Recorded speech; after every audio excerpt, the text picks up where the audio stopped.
മനാഫുണ്ട് telephone ലൈനിലുണ്ട്. Action കമ്മിറ്റിയുടെ പ്രതിനിധിയാണ് മനാഫ്. ഇപ്പോൾ നമ്മുടെ ഈ പറഞ്ഞ പോലെ കഴിഞ്ഞ കുറേ നാളുകളായി നടക്കുന്ന തെരച്ചിലിന്റെ പശ്ചാത്തലത്തിൽ നമ്മൾ ഒരുപാട് ചർച്ച ചെയ്താണ് ഈ വാർത്ത. ഇപ്പോൾ കൂടുതൽ അസ്ഥികൂടങ്ങൾ ലഭിക്കുന്ന ഒരു സാഹചര്യമാണ്. തലയോട്ടികൾ, അസ്ഥികൂടങ്ങൾ ഈ മാർക്ക് ചെയ്ത ഏരിയയ്ക്ക് അപ്പുറത്തേക്ക് കടന്ന് പരിശോധിച്ചപ്പോഴാണ് കുറച്ചുകൂടി കാര്യങ്ങളിലേക്ക് ഒരു വ്യക്തത വരുന്നത്. എന്താണ് മനസ്സിലാകുന്നത്?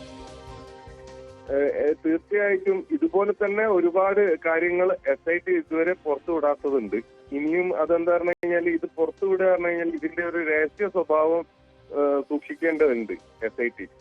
പക്ഷെ എന്താ പറഞ്ഞു കഴിഞ്ഞാൽ പുറത്ത് നടക്കുന്ന ഒരുപാട് ആരോപണങ്ങളും പ്രത്യാരോപണങ്ങളും SITന്റെ അന്വേഷണത്തെ ബാധിക്കുന്ന വിഷയമാണ്. അതുകൊണ്ട് എന്താണെന്ന് പറഞ്ഞു കഴിഞ്ഞാൽ ഇപ്പം ഇതിന്റെ മുന്നേ കിട്ടിയ അസ്ഥികൂടങ്ങളും ഒക്കെ ഇനിയൊരു ദിവസം ബുധനാഴ്ച ആയിരിക്കും മിക്കവാറും ബാംഗ്ലൂർ വെച്ചിട്ട് SIT മേധാവി ഒരു പത്രസമ്മേളനം വിളിക്കാനാണ് ചാൻസ് എന്നാണ് മനസ്സിലാക്കുന്നത്. പക്ഷെ എന്താ പറഞ്ഞാൽ ഇപ്പൊ 6ാം നമ്പറിൽ നിന്ന് കിട്ടിയത് ഒരു 32-33 വയസ്സ് പ്രായമുള്ള ഒരാളുടെ അസ്ഥികൂടാണെന്ന് ഇപ്പം ഏകദേശം തെളിഞ്ഞു. അപ്പൊ ഇനി ഇതുപോലെ തന്നെ ഇപ്പം സർപ്രൈസ് ആയിട്ടുള്ള കുറെ സ്ഥലങ്ങളുണ്ട്. മാർക്ക് ചെയ്യപ്പെട്ടിട്ടില്ലാത്ത ഇപ്പൊ നിലവിൽ 15 സ്ഥലങ്ങളാണ് മാർക്ക് ചെയ്തത്. അതിൽ 13 സ്ഥലം കഴിഞ്ഞു കഴിഞ്ഞാൽ പിന്നെ 2 സ്ഥലം പ്രൈവറ്റ് സ്ഥലത്താണ് ഉള്ളത്. അതല്ലാതെ സർപ്രൈസ് ആയിട്ടുള്ള കുറെ കാര്യങ്ങൾ കൂടി ഇനി പുറത്തേക്ക് വരേണ്ടതുണ്ട്.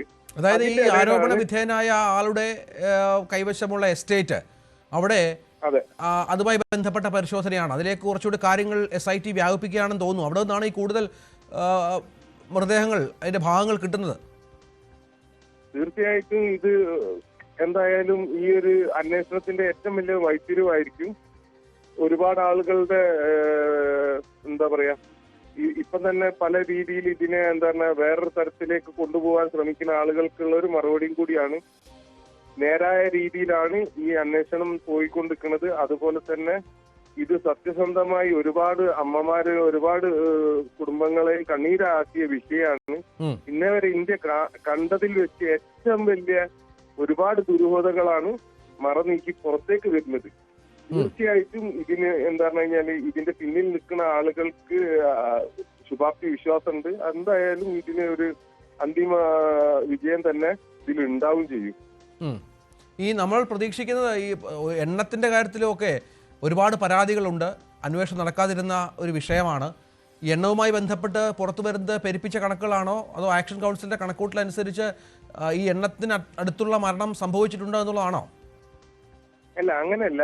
എന്തായാലും എന്താ പറഞ്ഞു കഴിഞ്ഞാൽ ഇത് കുറച്ച് കാലപ്പഴക്കമുള്ള സംഭവമാണ് ചിലതൊക്കെ.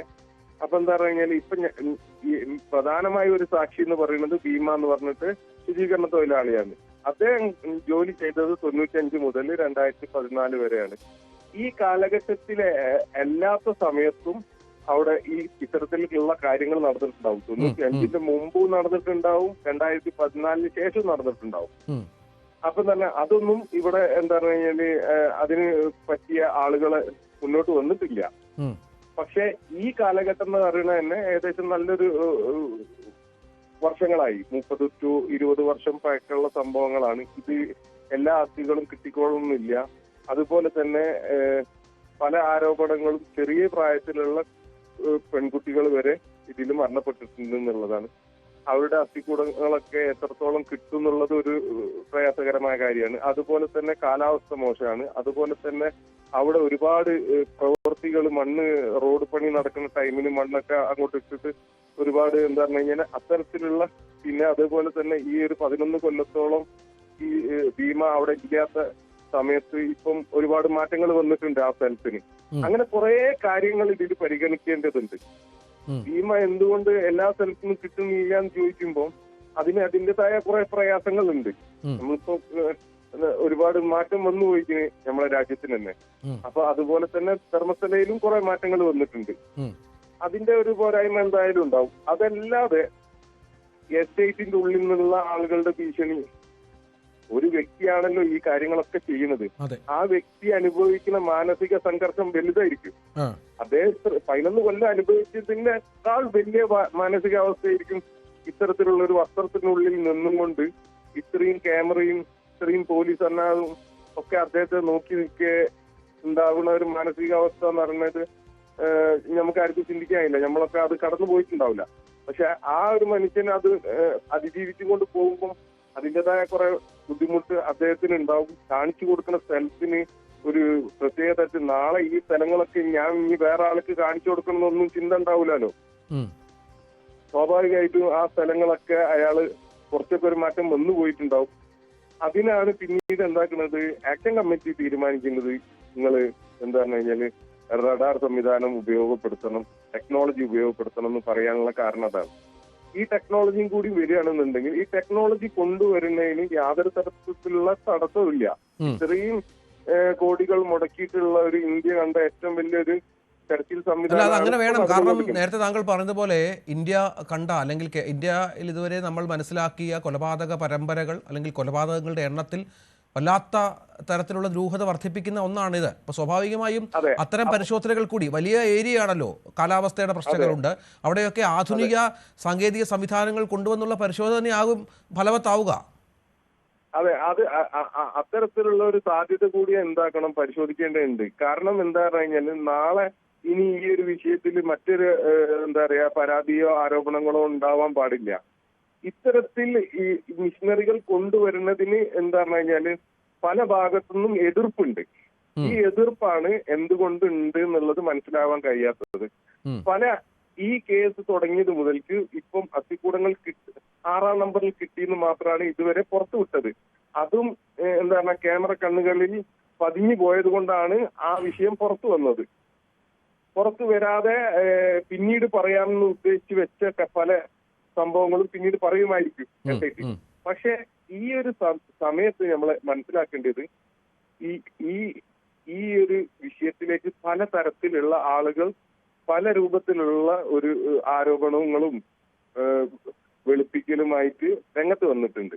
അതിപ്പം എന്താ പറഞ്ഞാല് വൈസ് പ്രസിഡന്റിന്റെ രൂപത്തിലോ പ്രസിഡന്റിന്റെ രൂപത്തിലോ അവിടുത്തെ പഞ്ചായത്ത് അധികാരികളുടെ രൂപത്തിലോ അല്ലെങ്കിൽ ഇപ്പം പുതിയൊരു മഞ്ജുനാഥ് ഗൗഡ എന്ന രൂപത്തിലോ ഇങ്ങനെ ഒരു ഡോക്ടർ ഉണ്ട്, അദ്ദേഹം വനത്തിൽ വെച്ചിട്ട് പോസ്റ്റ്മോർട്ടം ചെയ്തു എന്ന് പറയുന്നു. ഇങ്ങനെയുള്ള പല രൂപത്തിലും പല ആളുകളും പുറത്തേക്ക് വരുന്നുണ്ട്. ഇതൊക്കെ എന്താ പറഞ്ഞു കഴിഞ്ഞാല് കൃത്യമായിട്ട് ജനങ്ങൾക്ക് എന്തുണ്ട്, ആശങ്ക ഉണ്ട്. ഇത് ഏത് രൂപത്തിലേക്ക് SITന്റെ പ്രവർത്തനങ്ങൾ പോവും, ഇത് അട്ടിമറിക്കപ്പെടുമോ എന്നൊക്കെയുള്ള ആശങ്ക ജനങ്ങൾക്കുണ്ട്. അപ്പൊ എന്താണ് ജനങ്ങൾ ആശങ്ക കൂടി എന്താ പറയാ ദൂരീകരിക്കാന് ഗവൺമെന്റിന് ബാധ്യസ്ഥതയുണ്ട്. അതും കൂടി നടക്കണം ഇതിന് കൂടുതൽ. തീർച്ചയായും അതാണ് വേണ്ടത്. കാരണം ദുരൂഹതകൾ മാറ്റണം. അതെ, അന്വേഷണത്തിന്റെ കുറച്ചുകൂടി ശാസ്ത്രീയമായ സാങ്കേതിക സംവിധാനങ്ങൾ ഉപയോഗിച്ചുള്ള അന്വേഷണത്തിന്റെ കാര്യങ്ങൾ കടക്കണം. അത് ഇപ്പോൾ ഈ പുതിയ അസ്ഥികൂടങ്ങൾ കണ്ടെത്തിയ പശ്ചാത്തലത്തിൽ ബൈജു, ഈ പുതിയ അസ്ഥികൂടങ്ങൾ പുതിയ മേഖലകളിലേക്ക് തെരച്ചിൽ മാറുന്നു, മാർക്ക് ചെയ്ത മേഖലകൾ കടന്ന് അപ്പുറത്തേക്ക് പോകാനുള്ള ഇൻഫർമേഷൻസ് വളരെ കൃത്യമായി SIT കിട്ടുന്നു. അങ്ങനെ ഒരുപാട് സാഹചര്യങ്ങളുണ്ടല്ലോ. അപ്പോൾ ഇത് കുറച്ചുകൂടി ആധുനിക സംവിധാനങ്ങൾ ഉപയോഗിക്കണമെന്ന ആവശ്യം ആക്ഷൻ കൗൺസിൽ ഉന്നയിക്കുന്നുണ്ട്. അതിലേക്ക്